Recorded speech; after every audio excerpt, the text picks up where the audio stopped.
He didn't arrive in St. Paul as a conqueror. He arrived as a teenager with one good eye, a second-hand coat, and no particular plan.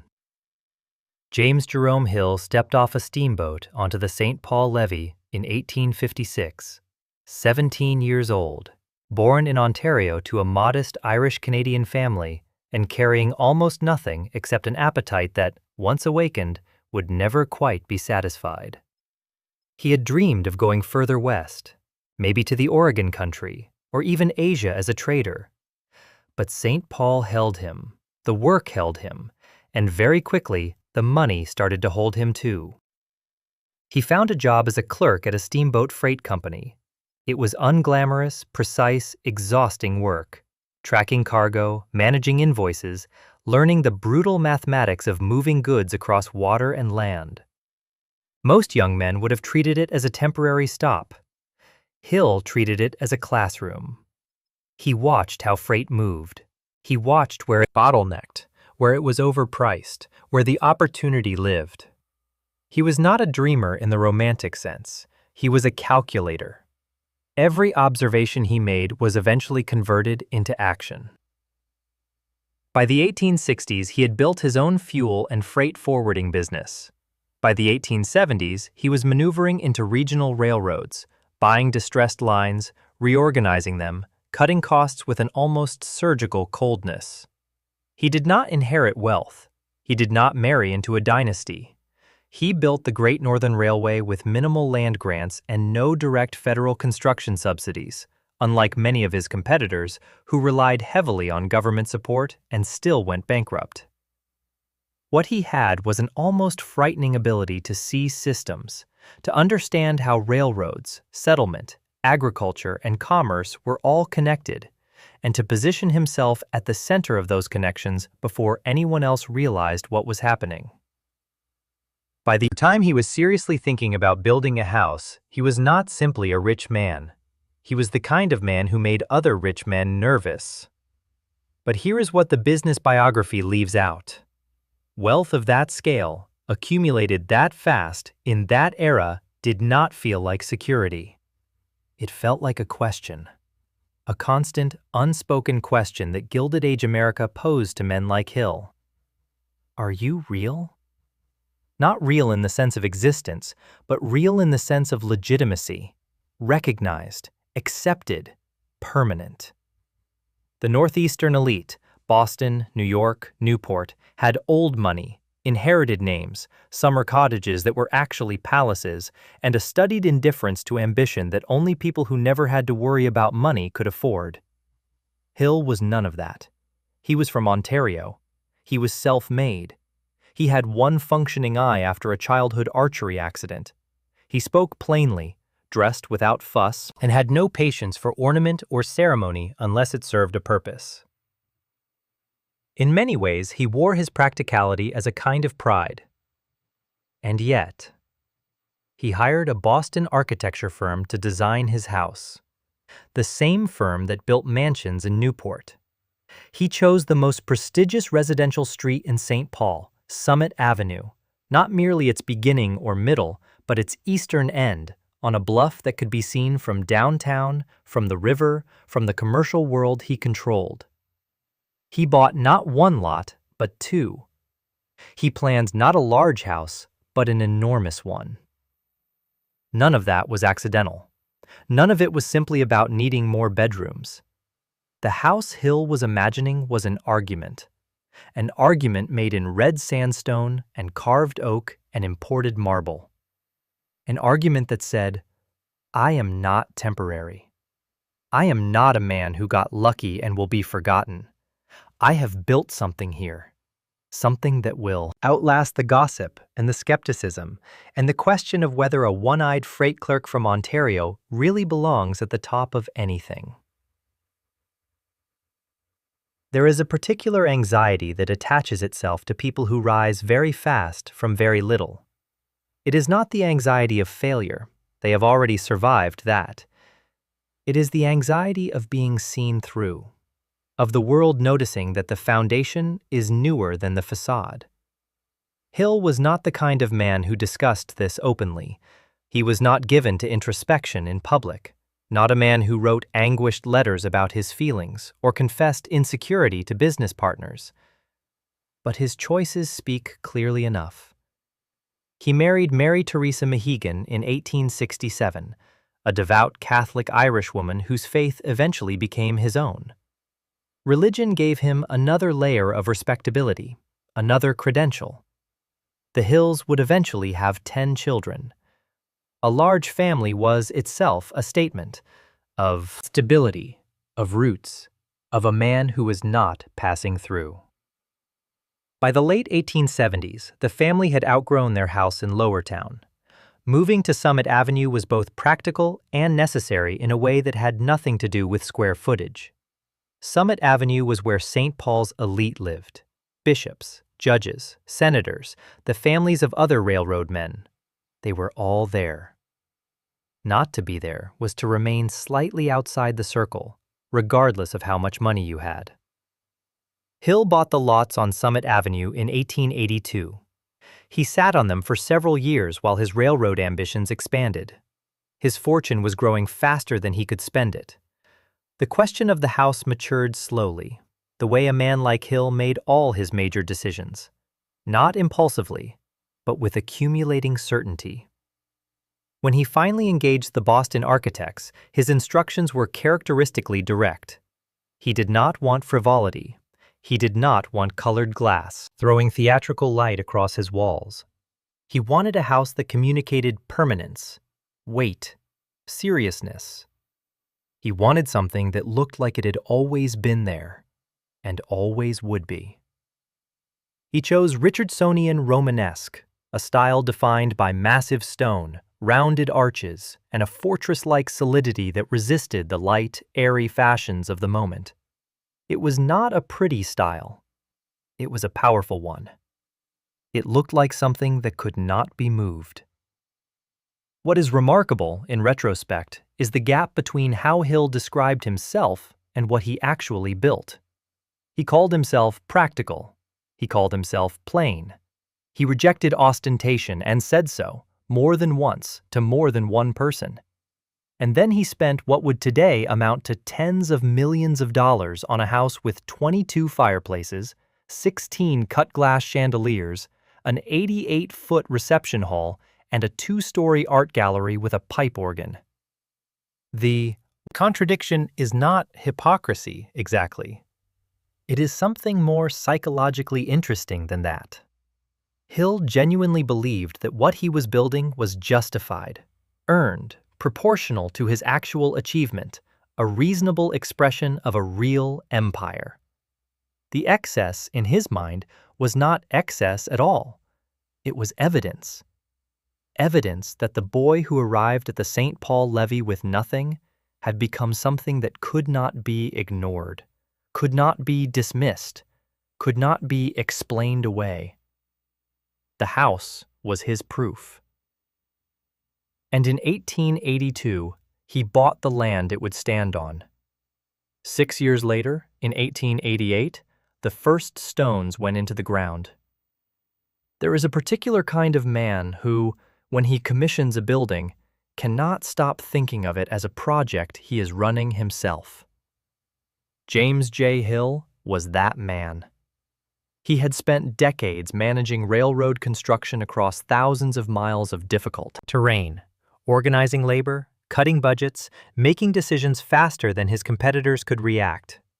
He understood, at a cellular level, that large projects go wrong when the man at the top loses track of the details. He had fired incompetent managers on the railroad without ceremony. He had personally reviewed cost reports that most executives would have delegated 3 layers down. He did not believe in the idea that an expert, once hired, should be left alone to work. He believed in oversight. He believed in control. And when ground was broken on his Summit Avenue mansion in 1888, he brought exactly that disposition to the project. The architects he hired were Peabody, Stearns, and Ferber, a Boston firm with genuine prestige. They had designed grand houses for serious money on the East Coast, including work near Newport, Rhode Island, where America's wealthiest families went to perform their wealth for each other every summer. Hiring them was itself a statement. Hill was not going to use a local St. Paul firm that had never seen a house at this scale. He was going to use the people who built for the kind of people he intended to be considered among. The style they settled on was Richardsonian Romanesque, a mode of architecture named after Henry Hobson Richardson, the American architect who had transformed heavy, rounded medieval European stonework into something distinctly powerful and modern. It was not a delicate style. It did not reach for the sky with spires or dazzle with ornate surface decoration. It planted itself. It used mass the way a strong argument uses silence, deliberately, with confidence that weight alone would communicate everything that needed to be said. For Hill, the choice was almost philosophical. He had no interest in a house that looked cheerful or whimsical or fashionable. Fashion changed. Stone did not. He wanted a building that looked, on first encounter, like it had been there for 100 years and intended to remain for 100 more. The exterior material was red sandstone, quarried, shaped, and laid by skilled craftsmen who worked through Minnesota winters on a site that must have been brutal at times. The facade rose in massive courses of carved and rusticated stone, with rounded arches over the windows and entrance that gave the whole structure a sense of controlled gravity. There were no delicate flourishes along the roofline, no whimsical turrets added for charm. The house looked exactly like what Hill intended: serious, permanent, immovable. Inside, however, the vocabulary shifted. The public rooms of the first floor were built for impact. The reception hall stretched nearly 88 feet from end to end, a space so long that entering it for the first time must have felt less like walking into a home and more like walking into an institution. The walls were paneled in rich oak. The staircase rose in carved mahogany, every inch of its surface worked by craftsmen who spent weeks on details that most visitors would pass in seconds. For the staircase carving specifically, Hill brought in a master woodcarver named John Kirkmeyer. Kirkmeyer was worth the money. His work was extraordinary, the kind of skilled hand labor that cannot be replicated by machine or rushed by schedule. He earned $1 per hour for his time. That figure sounds modest, until you set it beside what the general laborers on the same project were earning. $1.75 per day. More than 300 craftsmen and laborers worked on the house over those 3 years. Carpenters and stonemasons, plumbers and electricians, plasterers and glaziers. Some were highly specialized, brought in for specific tasks. Most were not. The wage difference between the man carving the grand staircase and the man digging the foundation captured, in 2 simple numbers, the entire social architecture of Gilded Age construction. Both were essential. Both showed up every day. One would be remembered by name in the historical record. The other would not. Hill watched all of it. He reviewed progress. He sent instructions. He asked questions that architects consider outside the client's proper role, and did not apologize for asking them. At some point during the construction, he directed the architects to give specific instructions to the stonecutters about how certain elements should be executed. The architects ignored him. This was a mistake. Hill fired them. Peabody, Stearns, and Ferber, the prestigious Boston firm, the Newport architects, the men he had chosen specifically to signal his arrival among the Eastern elite, were dismissed from them. Project. Interior completion was handed to Irving and Kaysen, another firm, who understood that their role was to execute Hill's vision, not substitute their own judgment for his. The firing was not impulsive. Hill did not fire people impulsively. It was a considered decision, made the same way he made railroad decisions. When someone proved unable or unwilling to operate within the system he had designed, they were removed and replaced. The house was his project. The architects had forgotten that. He reminded them in the only language that was impossible to misunderstand.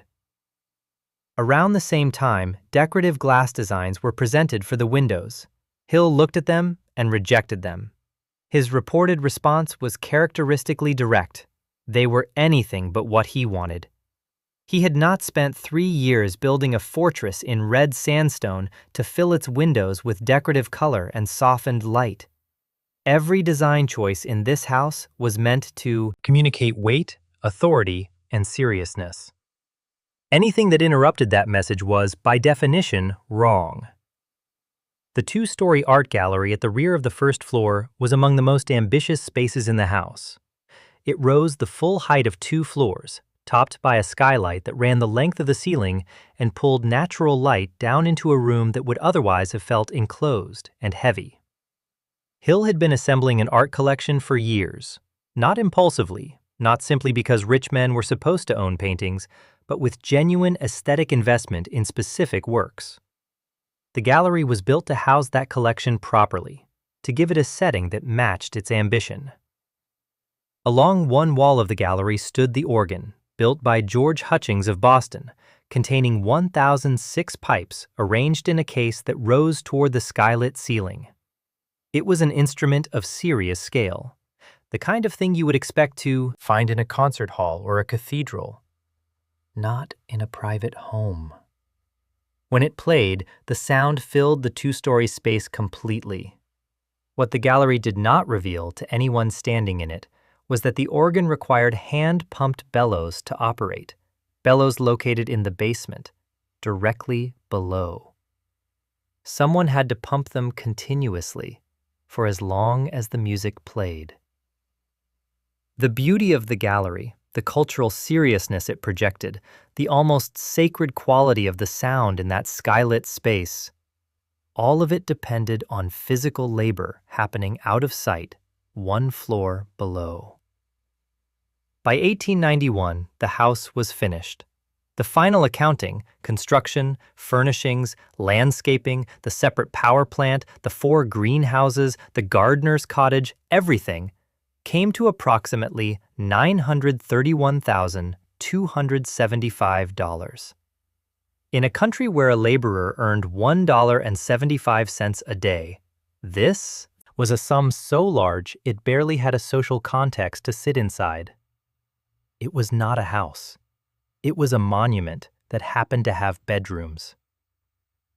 When the Hill family moved in during 1891, the house was immediately recognized as the largest and most expensive private residence in Minnesota at that time. Newspapers noted it.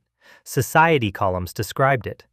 Visitors came to see it simply because it existed, at that scale, in that location, on that street. And yet Hill, characteristically, did not seem to regard the attention as the point. He had built what he needed to build. He had removed the people who got in the way. He had overridden the decisions he disagreed with and imposed his own judgment on every significant choice. The house stood on its bluff above the Mississippi the way Hill stood above most situations. Heavier than it needed to be, more certain of itself than seemed quite comfortable, and completely, immovably sure that it was exactly right. 300 men had built it. One man had decided what it would say, and it would keep saying it for the next 130 years. Most houses, when you walk into them, tell you something about the people who live there. The James J. Hill house does something different. It tells you something about the people who are supposed to feel small. This is not an accident. It is not a side effect of wealth or scale. It is the entire point. Every decision made in the design of this house, the proportions of the rooms, the placement of the staircases, the location of the kitchens, the hidden pathways behind the walls, the buzzers under the dining tables, was made by a man who understood that architecture is not decoration. Architecture is instruction. It tells people where to stand, how to move, what to look at, and most importantly, who is in charge. Hill had run railroads for decades. He knew that systems work when everyone understands their role and stays in it. The house was built on exactly that principle. Begin at the front door. A guest arriving at 240 Summit Avenue in the 1890s would have stepped through the entrance and into the reception hall, a room that stretches nearly 88 feet from one end to the other. Let that number settle for a moment. 88 feet. That is longer than many of the houses those guests lived in. It is a corridor that functions as a declaration, a space so disproportionate to ordinary domestic experience that it immediately reorganizes the visitor's sense of where they are and who they are visiting.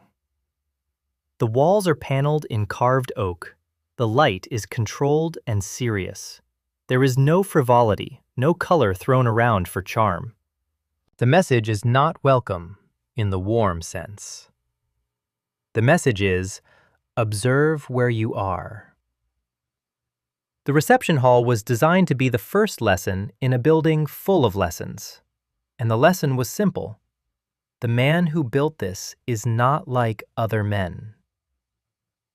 From the reception hall, guests move through the formal public rooms of the first floor, dining room, parlors, library, each space calibrated to a specific social function, each one rich with woodwork and material detail that communicated the same thing the hall communicated, just more quietly. The furniture, the chandeliers, the fireplace surrounds.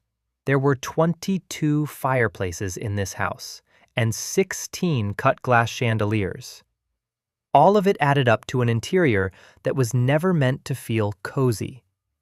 It was meant to feel authoritative. At the far end of the first floor sat the room that most openly revealed what Hill actually valued.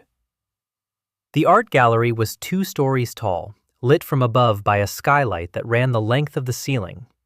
Hill had assembled a serious collection of paintings, not the showy, fashionable acquisitions of a man trying to look cultured, but works he had genuinely sought out.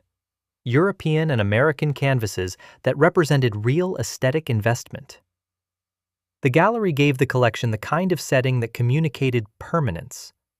This was not art bought to impress visitors. This was art installed in a room built specifically to house it. But the most extraordinary feature of the gallery was not the paintings. Along one wall stood the pipe organ, built by George Hutchings of Boston. 1,006 pipes, arranged in a massive case that rose toward the skylit ceiling. When it played, the sound filled the 2-story space with a richness that would have seemed almost impossible in a private home. Music at that scale, in that room, was the kind of experience that blurred the line between domestic and sacred. What visitors standing in the gallery almost certainly did not think about was where the air came from. In the basement, directly below, someone was pumping the organ bellows by hand. The music that floated through that beautiful room, that filled the skylit gallery with sound, that suggested culture and refinement and a man of serious aesthetic sensibility. All of it required a person in the basement doing physical labor, continuously, for as long as the organ played. The connection between the 2 spaces was literal and mechanical. The beauty upstairs was powered by effort downstairs. This is the house in miniature. This is what every room, every system, every architectural decision in this building actually describes. The technology installed in the Hill House was, for 1891, genuinely advanced. Central heating ran through the entire structure. No small feat in a Minnesota winter in a building of this size. The lighting combined gas and electric systems, a practical redundancy at a time when neither technology was fully reliable on its own. Modern plumbing served all 13 bathrooms across the house's 5 levels. Ventilation systems moved air through spaces that would otherwise have become suffocating under the heat of so many fireplaces and so many people gathered in enclosed rooms. But the most revealing technology was not the heating or the lighting. It was the control systems. Under the dining room tables, concealed where no guest would see them, were buzzers. When Mary Hill needed a servant during a meal, she pressed a buzzer with her foot. No words spoken, no hand raised, No acknowledgement that a request was being made at all. The servant simply appeared, as if summoned by an invisible mechanism, which is exactly what they were. The buzzer system allowed the performance of effortless, seamless service, the illusion that the house ran itself, that the food arrived and the plates disappeared and the glasses refilled through some quiet domestic magic entirely unconnected to human labor. Every door and window in the house was wired to a security system. If a door opened unexpectedly, an annunciator, an alarm panel, rang in the houseman's room. The houseman's room was in the basement, which means that someone, at all hours, was effectively monitoring the perimeter of the house from below, receiving signals from above, and responding when summoned. The house was, in the precise sense of the word, surveilled, not by an outside authority, but by its own internal architecture. Everyone who worked in it was tracked, not with cameras or records, but with bells and wires and buzzer panels that made it functionally impossible for anything to happen in the house without Hill or his designated representatives being informed. The basement deserves its own attention, because the basement is where the truth of the house lives most plainly. Its floor was inlaid marble. This detail stops people when they hear it, and it should.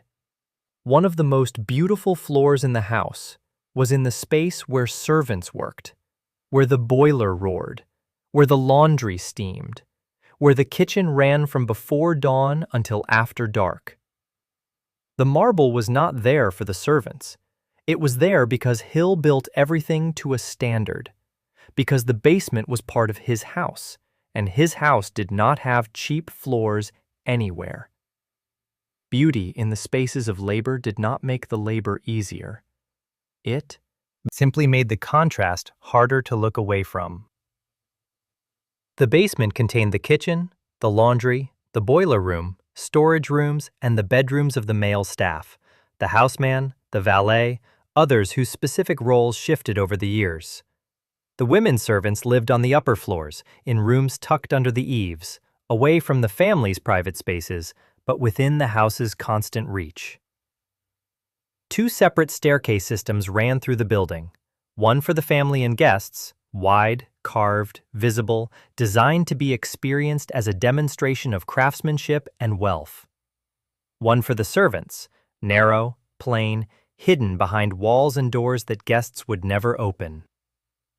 The same floors, the same ceilings, the same rooms, but two entirely different ways of moving through them. Two entirely different experiences of the same physical space. The architecture did not just accommodate this division, it enforced it. Beyond the house itself, the estate extended across 3 acres of terraced lawn overlooking the Mississippi River. What looked from a distance like a graceful landscape concealed, on closer inspection, a full micro-infrastructure of support. A separate power plant, 4 greenhouses, a gardener's cottage, and cut into the bluff itself, a mushroom cave, a controlled underground environment for growing food for the household. Every element of this estate existed to make the house function without visible effort. Every outbuilding, every system, every hidden staircase and buzzer and alarm wire was part of the same project, the production of effortlessness for the people at the top, powered by constant effort from everyone below. Hill built a house that worked the way he believed everything should work. Completely, quietly, under his control. And for the people who lived inside that system, the ones who pumped the bellows and polished the marble floors and appeared when the buzzer rang. The house was a very different place than it was for the man who built it. It was the place where they worked. And for most of them, history would not record their names. There is a door on the ground floor of the Hill house that most visitors walk past without stopping. It leads to a staircase. The staircase is narrow, wide enough for one person, maybe 2 if they turn sideways. The walls are plain. There is no carved oak here, no mahogany, no cut glass detail catching the light. The staircase goes up through the house the same way the grand staircase does, serving the same floors, connecting the same levels.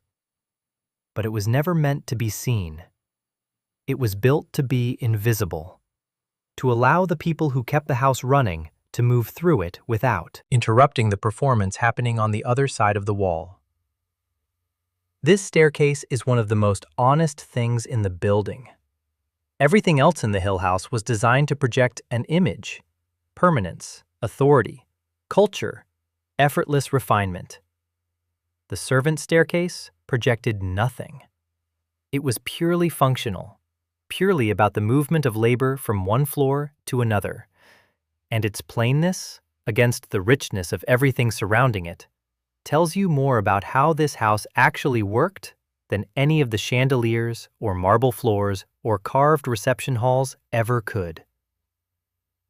The Hill House, at its peak, was run by approximately 10 to 12 live-in women servants, plus male staff, a houseman, a valet, additional workers whose specific roles shifted over the years. The women lived in rooms tucked under the eaves on the upper floors.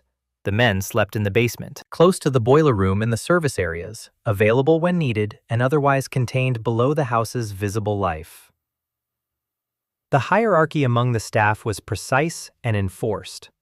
At the top, in terms of domestic authority, was the housekeeper, responsible for managing the female staff, maintaining standards across the house, and serving as the practical intermediary between Mary Hill's instructions and the work that carried them out. Below her were the cooks, who ran the kitchen and its considerable demands. Then the parlor maids, the chambermaids, the laundresses. Each role had its specific territory, its specific tasks, its specific understanding of where it sat in the order of things. The male staff operated in a parallel hierarchy. The houseman managed the ground floor, answered the security annunciators, oversaw the physical maintenance of the public rooms. The valet attended to Hill personally, his clothes, his schedule, his immediate needs. These were positions of relative proximity to power, which in a household like this meant something. To be trusted with Hill's personal care was to occupy a different category than the woman scrubbing the laundry in the basement. But proximity to power is not the same as having it. And in the Hill House, everyone below stairs understood the difference. Mary Hill managed the household with the same seriousness that her husband brought to the railroad. She kept diaries. They survive in archival collections. And what they reveal is not the picture of gracious, effortless domestic life that the public rooms of the house were designed to suggest. They reveal a woman in constant managerial struggle, fighting a problem that never went away, no matter how large the house or how generous the wages. She could not keep her cooks. The entries appear with a regularity that reads almost like a refrain. Again searching for a cook. Again interviewing candidates. Again training someone new. Again watching them leave after weeks or months. For another position, another city, or simply because the work was too hard and the conditions too demanding, and somewhere else was offering something better. Servant turnover in Gilded Age households was a persistent structural problem, and the Hill House was no exception. The work was physically exhausting. The kitchen ran from before dawn until well after the family finished dinner. The laundry consumed entire days of heavy lifting and steam and heat. The cleaning of a 36,000 square foot house, with 22 fireplaces generating ash and soot, was endless and relentless. The hours were long in a way that today seems almost impossible to comprehend. Not a shift with a defined end, but a state of availability that lasted as long as the family was awake, and sometimes longer. The wages were modest. Room and board were provided, which mattered, but the cash compensation for domestic service in this era was low enough that any woman with other options would eventually consider them. Factory work was harder in some ways, and paid similarly or better. Marriage ended domestic service entirely, and for young women, that calculation was always running in the background. So they left. And Mary Hill wrote it down, again and again in her diary, not with cruelty or contempt, but with a particular exhaustion of a woman who understood that the smooth running of her enormous household depended on people who had every practical reason not to stay. The organ bellows were pumped by hand. This is worth returning to because it is one of the most precise illustrations the house offers of the relationship between its visible life and its hidden one.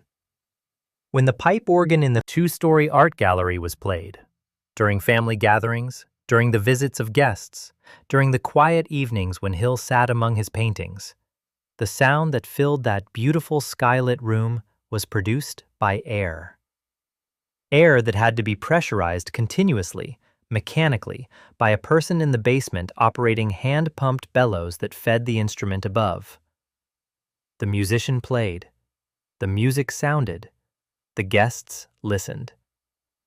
And below, separated by a floor of marble and oak and everything the house was meant to represent, someone pumped. That person's name is not recorded in the sources that survive. This is not unusual. This is the rule. The Minnesota Historical Society, in its research and interpretive materials about the house, notes that because of high turnover and incomplete record-keeping, some servants' names are no longer known. They passed through the house, cooking its meals, cleaning its rooms, carrying its laundry, pumping its organ bellows. And the documentary record that survived was not built around them. It was built around the family they served. What remains are fragments. Mary's diary mentions a servant problem, but rarely names the servant. A wage book records a payment, but not always the full identity of the person receiving it. A census record captures a name and an age, but nothing of the life behind them. The historian is left assembling a picture from edges, working backward from absence toward the human beings who should be at the center. One name does survive with some clarity in Minnesota Historical Society materials. Clara Haslund Lindgren, one of the servants whose experience has been partially reconstructed from available records. She is the exception that proves the rule, the named individual in a population that was largely unnamed. The specific face in a crowd that history recorded as a category. Her existence in the record is itself a kind of argument. It says that these were real people with real lives, not a function, not a background detail, not an amenity of the house like the central heating or the cut glass chandeliers. They had names. They had families. They came from somewhere and went somewhere after the Hill house was done with them, or after they were done with it. The Hills also maintained additional staff at their North Oaks farm outside the city. Mary oversaw servants there as well, a separate household, a separate set of management challenges, a separate population of workers cycling through employment and departure. The Hill house was not a single labor node. It was the center of a domestic operation that extended outward into the surrounding landscape, requiring constant management, constant recruitment, constant replacement of the people who made the whole thing run. What the architecture of this house was designed to produce was seamlessness. The buzzers under the dining table, the hidden staircases, the servant corridors running parallel to the family corridors, the annunciator system wired to every door and window. All of it was engineered to create the impression that service happened without effort, that meals appeared and disappeared, that rooms cleaned themselves, that the physical labor of maintaining a 36,000 square foot mansion in a state of constant readiness was simply the natural condition of the place. The people who produced that seamlessness were, by design, invisible. They moved through the house on the narrow staircase behind the wall. They entered and exited through service doors. They slept in rooms that guests never saw, They worked in a basement that visitors never descended into. They were summoned by a buzzer pressed under a table by a foot, without words, without acknowledgement, without the small social friction of one human being asking another human being for something. And when they left, when the cook quit again and Mary Hill picked up her pen and wrote about it in her diary, they left largely without record, their years in the house collapsing into a line in a ledger, a gap in a wage book, a name that did not survive the century. The house still stands. The organ is still there. The bellows are still. There is a particular kind of dinner party that is not really a dinner party. The food is real, the wine is real, the conversation, to the extent that it is pleasant and well managed, is real. But the actual purpose of the evening has nothing to do with any of those things. The actual purpose is information, the careful social transmission of a message that cannot be sent by letter or announced in a newspaper without losing something essential in the translation.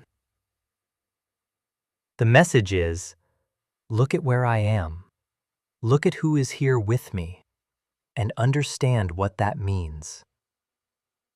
James J. Hill gave that kind of dinner party, regularly, deliberately, in a house built specifically to make the message impossible to miss.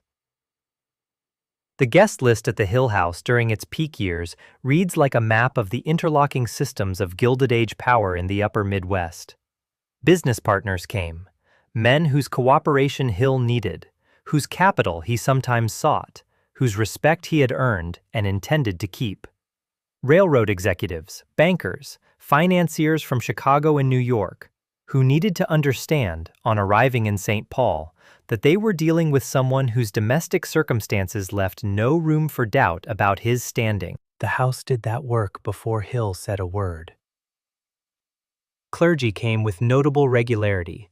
The Hills were serious Catholics, and their relationship with the Catholic hierarchy in St. Paul was both genuinely devout and socially significant. Archbishop John Ireland, one of the most politically influential Catholic leaders in America at the time, was a frequent presence. The relationship between Hill and Ireland was layered and mutually useful. Ireland needed Hill's resources and influence for his institutional projects. Hill needed Ireland's moral authority and social legitimacy in a city where Catholic identity carried real weight. The Hill House was one of the primary stages on which that relationship was performed and renewed. Civic leaders, judges, and politicians completed the picture, moving through the 88-foot reception hall and into the formal rooms beyond, receiving the same silent architectural argument that every visitor received. Mary Hill ran all of it. Behind the effortlessness was a woman managing a domestic operation of considerable complexity, coordinating menus with a cook who might quit before the week was out, overseeing the preparation of rooms that had to meet a standard that left no margin for failure, managing the timing of a formal dinner for 20 or 30 guests in a house where the kitchen was in the basement and the dining room was on the first floor. She was simultaneously the hostess of St. Paul's most admired residents and the exhausted manager of a workforce that turned over with frustrating regularity. Both things were true at the same time, and she lived in the gap between them every day. The house contained a contradiction that grew more visible the longer you looked at it. Hill consistently described himself as a practical man, plain, not given to ostentation. He had rejected the decorative glass window designs. He had fired architects who misunderstood his intentions. He wore his austerity as identity, a signal that distinguished him from the merely fashionable rich. But the numbers tell a different story. One 1892 cost summary shows more than $81,000 spent on main floor materials and finishing alone, with over $26,000 additional for main floor furnishings. These are not the expenditures of a man indifferent to appearance. These are the expenditures of a man who cared enormously about appearance, while maintaining the self-image of someone who did not. This is a very specific kind of self-deception, and it was widespread among Gilded Age industrialists. The belief that wealth on this scale was not privilege, but consequence. Not something taken, but something earned. Not something that required justification, but something that justified itself. Summit Avenue carried this same contradiction at the urban scale. Travel writers of the era called it one of the finest residential streets in America. But not everyone agreed. F. Scott Fitzgerald, who grew up in St. Paul and knew the street intimately, gave voice to a sharper judgment. A character in his writing described Summit Avenue as a museum of American architectural failures. It was a minority opinion, but not a random one. It identified something real, that the grandeur of the street was also anxiety made visible. An entire boulevard of men building in stone the social position they needed the world to recognize. Hill's house was the largest on that street, which meant it was the largest argument on a street full of arguments. Empires do not end all at once. They thin, they quiet. The rooms that were once full of people begin to echo a little. The staff that once numbered a dozen begins to feel like too many for a house that no longer needs to perform for anyone. The correspondence slows. The dinner parties become less frequent, then occasional, then something that used to happen. And one day, the man who built everything, the railroad, the fortune, the fortress on the bluff, is simply gone. And what remains is a very large, very expensive building that nobody quite knows what to do with. James J. Hill died on May 29, 1916. He was 77 years old. He had lived long enough to see his Great Northern Railway become one of the most profitable transportation systems in the country, long enough to watch his children grow into adults with their own lives and their own addresses, long enough to see the Gilded Age that had made him possible begin to curdle at its edges. Under the pressure of progressive taxation, labor organizing, and a public mood that was growing less tolerant of the kind of concentrated private power he had spent his life accumulating. He died at the Summit Avenue house. The place he had built as proof of his arrival, his permanence, his refusal to be dismissed. It was where he spent his final years, and where he took his last breath. There is something fitting about that, and something quietly devastating. The house had been built to outlast everything. That outlasted him, too. Mary Hill remained. For 5 years after her husband's death, she stayed on in the house, managing it with a reduced staff, maintaining it with the same seriousness she had brought to it for 3 decades. Living inside a space that had been designed around a social function, it could no longer quite perform. The dinners for bishops and railroad executives and civic leaders had belonged to a specific era, a specific version of St. Paul's social world, a specific moment when James J. Hill was the gravitational center of a regional economy. That moment had passed. The house remained, but the world it had been built to impress was reorganizing itself around new forces, new fortunes, new arguments made in different materials on different streets. Mary died in 1921. She was the last Hill to live in the house as a home. After her death, the adult children faced the question that every generation faces when it inherits something enormous and expensive from parents who knew exactly what they wanted it to mean. The house had been the center of their childhood, the stage on which their family's public life was performed for 30 years. It contained their memories, their parents' ambitions, their family's most concentrated statement about who the Hills were and what they had built. It also had 22 fireplaces, 42 rooms, aging mechanical systems, and heating costs that in a Minnesota winter were genuinely punishing. The calculation was not sentimental. It could not be. Maintaining a 36,000 square foot mansion in the early 20th century was a different proposition than it had been in 1891. The labor market had shifted. Domestic servants were harder to find and more expensive to keep as women found other employment options, and the cultural expectation that working-class people would spend their lives in service began to erode. Progressive income taxes introduced during the Wilson administration had begun to change the arithmetic of great wealth, making the kind of casual operating expenditure that Hill had managed without particular strain more complicated for his heirs. The broader cultural mood was shifting too. The Gilded Age architecture of Summit Avenue, heavy, serious, built for permanence and dominance, had begun to modernize, like a relic. Not ugly exactly, but belonging to a sensibility that the new century was quietly moving away from. The lightness of the arts and crafts movement, the clean lines that would eventually become modernism, the general cultural turn away from Victorian weight and ornamentation. All of it made houses like the Hill Mansion feel less like aspirational statements and more like monuments to a specific, finished chapter.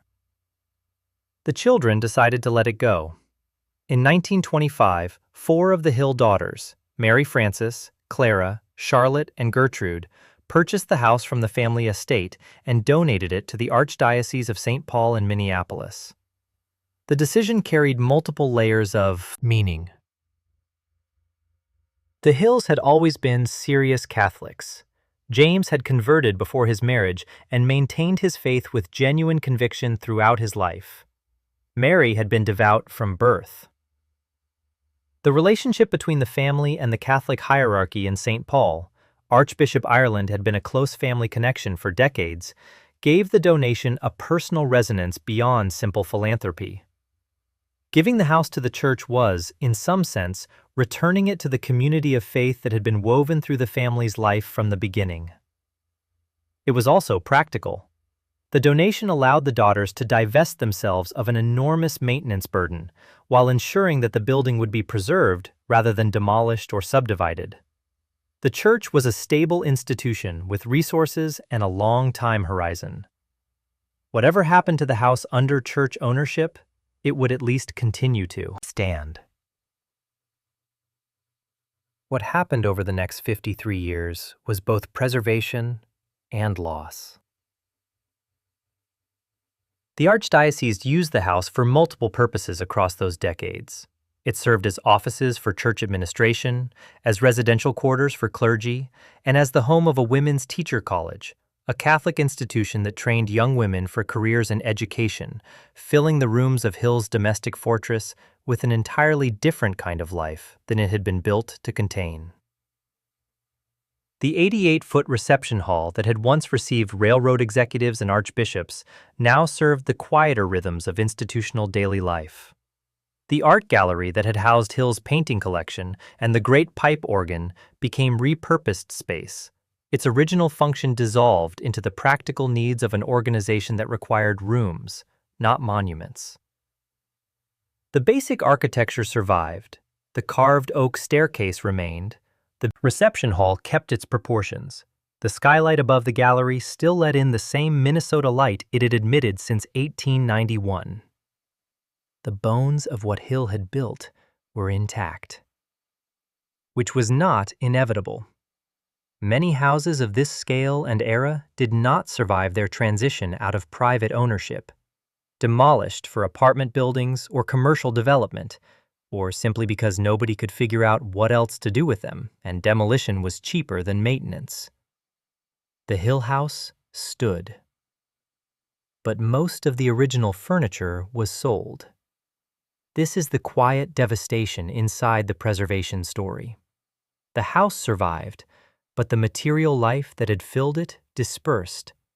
The specific chairs and tables and objects that Mary Hill had chosen, that had been present at those dinners and those family evenings and those long Minnesota winters, scattered into auction, houses and private collections, and the general entropy of things that no longer have a home. When the Minnesota Historical Society eventually took over the house and began the work of restoration, they were working with an architectural shell whose original contents were largely gone. The rooms could be restored to period accuracy in terms of style and atmosphere, but the actual things that had been there, touched and used and moved through the specific life of this specific family, were gone. There is a philosophical question inside that fact about what preservation actually preserves. The walls are original. The staircase Kirkmeyer carved for $1 an hour is original. The fireplaces are original. The marble basement floor is original. But the domestic reality those walls once contained, the dinner parties, the servant struggles, the organ music filling the skylit gallery, the daily rhythms of a household in full operation, that exists now only in documents, in diary entries, in the partial and incomplete record that history always leaves of lives that were actually lived. The church years were, in a sense, the house's long middle distance. Neither the vivid, pressurized life of Hill's occupancy nor the curated, interpretive life of the museum that would eventually follow. Just 53 years of institutional use, of rooms repurposed and furniture sold and a building doing quietly useful work for an organization that needed space. The city around it changed. St. Paul in 1925 was not St. Paul in 1891, and St. Paul in 1978 was not St. Paul in 1925. The mansions of Summit Avenue were already becoming historical during the church years, already transitioning in public perception from living statements of current power into monuments to a power that had passed. Hill had built his house to last forever. It was lasting. But forever, it turned out, looked nothing like he had imagined. The bluff still faced the river. The red sandstone still held its weight against the Minnesota winters. The 88-foot hall still stretched its full, impossible length in the quiet. But the buzzers under the dining tables had no foot to press them now, and the organ bellows in the basement had no one left to pump them. The house is open to the public now. You can buy a ticket, join a tour, and walk through the same reception hall where railroad executives and Catholic archbishops once moved under the cut-glass chandeliers. A guide will tell you about the 22 fireplaces, the 1,000 six-pipe organ, the skylit art gallery. They will tell you about James J. Hill, the one-eyed freight clerk from Ontario who arrived at the St. Paul levee in 1856 with nothing, built a transcontinental railroad, and then built a house to prove what that meant. They will tell you, with increasing frankness, about the servants, too. The hidden staircases, the buzzers under the tables, the names that did not survive the records. The Minnesota Historical Society calls it Minnesota's Downton Abbey. It is a useful shorthand. It sets expectations efficiently.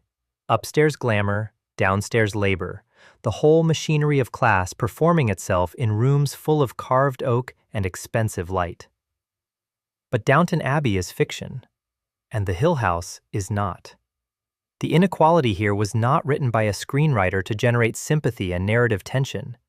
It was built into the walls by a man who understood with absolute clarity that systems work when everyone knows their place and stays in it. The Minnesota Historical Society has done serious interpretive work. The programming around servant life, videos, guided tours, school field trips, explicitly centers the labor experience in a way that earlier heritage tourism never did. Students visiting on the Industry and Influence field trip are asked not just to admire the house, but to question it. Who built this? Who maintained it? Who paid for it? And how? What does the empire that funded these chandeliers actually look like from the other end? These are the right questions, and the fact that a state historical society is now asking them inside the house itself, in the rooms where the answers were once carefully hidden, represents a genuine shift in how America talks about its Gilded Age inheritance. But there are limits to what a house tour can hold. The story of Hill's railroad empire, the reshaping of the northern plains, the labor conditions on the construction crews, the way an entire regional economy was organized around one man's transportation network, that story is too large for these rooms. It happens at a scale the 88-foot reception hall cannot represent. Visitors leave knowing more about the servants than they did when they arrived. They leave knowing less about the continent the house was built on. The red sandstone is still there. The staircase Kirchmeier carved for $1 an hour is still there. The skylight above the art gallery still admits the same Minnesota light it has admitted since 1891. The basement still holds the shape of all the labor that happened inside it. The house outlasted its builder. It outlasted his fortune, his railroad, his era, and his argument. What it has not outlasted is the question his life raises. The question every house like this raises, in every city where the Gilded Age left its sandstone fingerprints on the bluffs above the rivers. What do we owe the people whose names we lost? What do we do with beauty built on systems we would not now defend? The house does not answer. It only stands, heavy and permanent on its bluff, exactly as Hill intended, waiting for the next visitor to walk through the reception hall and begin the question again.